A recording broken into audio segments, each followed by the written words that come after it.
À Korogo, en Côte d'Ivoire, vivait un féticheur réputé du nom de Goli. Ce vieil homme, connu pour son regard perçant et sa voix grave, attirait des visiteurs de tout le pays. Son sanctuaire, situé dans une forêt dense en périphérie de la ville, était un lieu sombre et inquiétant, rempli de crânes, de statues sculptées et d'amulettes mystérieuses. Goli prétendait résoudre tous les problèmes. Maladie, stérilité, amour et surtout la richesse.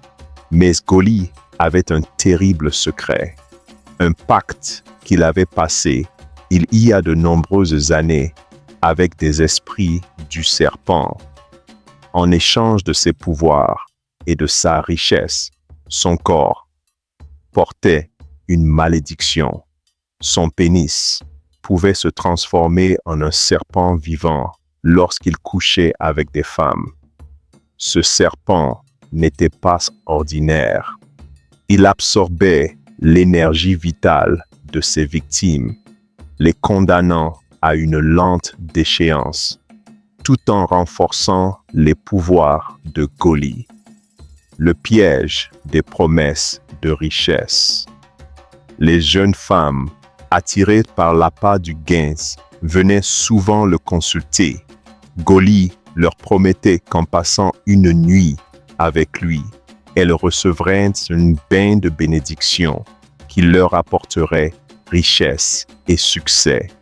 Hypnotisées par ses incantations et ses promesses, elles acceptaient.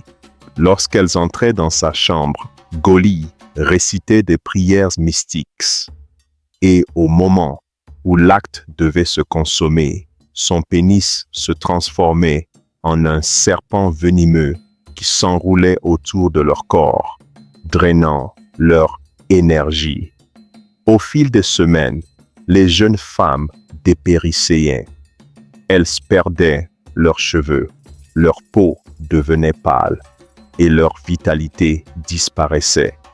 Finalement, elles mouraient dans d'étranges circonstances, leur visage figé dans une expression de terreur. Goli, lui, devenait de plus en plus puissant, riche et craint. Les habitants de Korogo murmuraient des rumeurs sur les disparitions, mais personne n'osait accuser Goli. Sa réputation de féticheur puissant, capable de maudire ou de bénir, inspirait autant la peur que le respect. Un soir, une femme d'une beauté extraordinaire se présenta à son sanctuaire. Elle s'appelait Adjoa et tout chez elle semblait irréel. Sa peau luisait comme la lumière de la lune. Ses yeux semblaient percer l'âme et sa voix résonnait doucement, comme un chant. Elle demanda à Goli de l'aider à devenir immensément riche, affirmant qu'elle était prête à tout. Goli, séduit par sa beauté et avide de son énergie, accepta immédiatement. Il la conduisit dans sa case et prépara ses rituels habituels. Mais dès qu'il commença ses incantations, une sensation étrange le traversa. La femme souriait, mais son sourire semblait cacher quelque chose de sinistre. Lorsqu'il tenta de l'approcher, son corps commença à se transformer. Comme à chaque fois, son pénis devint un serpent. Mais cette fois, le serpent se retourna contre lui. La créature, au lieu de s'attaquer à Adjoa, s'enroula autour de Goli, serrant de plus en plus fort.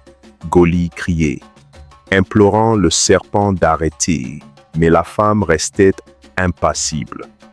Adjoa révéla alors sa vraie nature. Elle n'était pas une simple humaine, mais un esprit envoyé pour punir Goli. Tu as détruit des vies innocentes pour ta soif de pouvoir. Aujourd'hui, tu goûteras à ta propre malédiction. Le serpent, devenu immense, ouvrit une gueule béante et avala Goli tout entier. Il ne resta de lui qu'un silence terrifiant et une odeur de soufre. Après la disparition de Goli, les jeunes filles de Korhogo furent libérées des cauchemars et des malédictions qu'il leur avait imposées. Son sanctuaire fut abandonné et les habitants jurèrent de ne plus jamais approcher ceux qui promettaient richesse ou pouvoir par des moyens occultes. Cette histoire rappelle que les raccourcis vers la richesse et le pouvoir, surtout lorsqu'ils impliquent des pratiques occultes, mènent toujours à la destruction. La vie, l'énergie et la dignité humaine ne doivent jamais être sacrifiées pour des désirs égoïstes. Cherchez la richesse par le travail honnête et la persévérance, car toute richesse obtenue au prix du mal finit par se retourner contre son auteur